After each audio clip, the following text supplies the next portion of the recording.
Hi எல்லாருக்கும் வணக்கம். First இந்த பொரியல் பண்ணுறதுக்கு அடுப்பு ஒரு பேன் வச்சுருக்கேன். பேன் நல்லா சூடானதுக்கு அப்புறமா 2 டேபிள் ஸ்பூன் அளவுக்கு எண்ணெய் ஊற்றிருக்கேன். எண்ணெய் நல்லா சூடானதுக்கு அப்புறம் 1/2 டீஸ்பூன் கடுகு, கொஞ்சமாக கருவேப்பிலை, ரெண்டுமே நல்லா பொரிஞ்சதுக்கு அப்புறமா ஒரு பெரிய வெங்காயத்தை நீல வாக்கில் கட் பண்ணி சேர்த்துருக்கேன். இப்போ இந்த வெங்காயத்தை கொஞ்சம் நல்லா வதக்கி விட்டுக்கலாம்.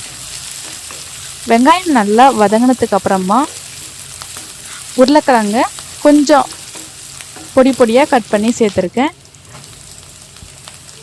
ஃபஸ்ட்டு இந்த உருளைக்கிழங்க ஒரு 3 நிமிஷத்துக்கு நல்லா வதக்கி விட்டுக்கலாம். இந்த உருளைக்கிழங்கு ஒரு 50% நல்லா வெந்து வரணும். அந்த அளவுக்கு நல்லா வதக்கி விட்டுக்கலாம். உருளைக்கிழங்கு ஒரு 50% நல்லா வெந்ததுக்கு அப்புறமா 1/4 டீஸ்பூன் மஞ்சள்தூள் சேர்த்து 1 நிமிஷம் இதை நல்லா வதக்கி விட்டுக்கலாம்.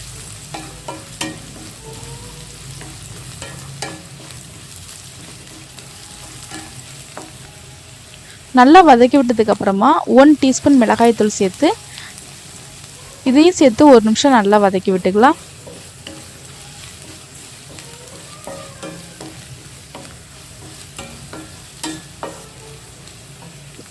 நல்லா வதக்கி விட்டதுக்கு அப்புறமா ஒரு பழுத்த தக்காளியை கையிலே நல்லா மசிச்சு சேர்த்துருக்கேன். இது கூட 2 கத்திரிக்காவை உருளைக்கிழங்கு எந்த சைஸு கட் பண்ணி சேர்த்தனோ அதே சைஸுக்கு கத்திரிக்காவையும் கட் பண்ணி சேர்த்துருக்கேன். இப்போ உருளைக்கிழங்கு, கத்திரிக்காய், தக்காளி இது எல்லாத்தையும் சேர்த்து ஒரு 2 நிமிஷத்துக்கு நல்லா வதக்கி விட்டுக்கலாம்.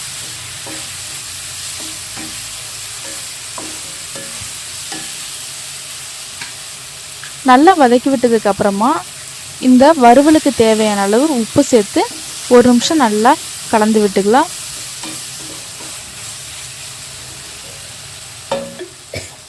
நல்லா கலந்து விட்டதுக்கு அப்புறமா கொஞ்சமாக கருவேப்பிலை சேர்த்து ஒரு தடவை நல்லா கலந்து விட்டுட்டு இப்போ இந்த கத்திரிக்காய், உருளைக்கிழங்குலாம் கொஞ்சம் நல்லா வெந்து வரதுக்காக கொஞ்சமாக தண்ணி சேர்த்துக்கலாம்.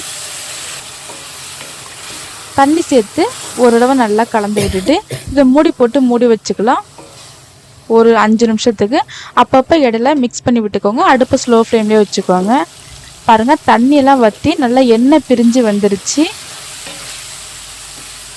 இப்போது அடுப்பை ஹை ஃப்ளேமில் வச்சு ஒரு 2 நிமிஷத்துக்கு இதை நல்லா வதக்கி விட்டுக்கோங்க. எந்த அளவுக்கு வதக்குறோமோ அந்த அளவுக்கு வறுவல் நல்லா டேஸ்ட்டாக இருக்கும். பாருங்கள், கத்திரிக்காய், உருளைக்கிழங்கு எல்லாம் வெந்து சூப்பராக ரெடி ஆயிடுச்சு. அவ்வளோதான்.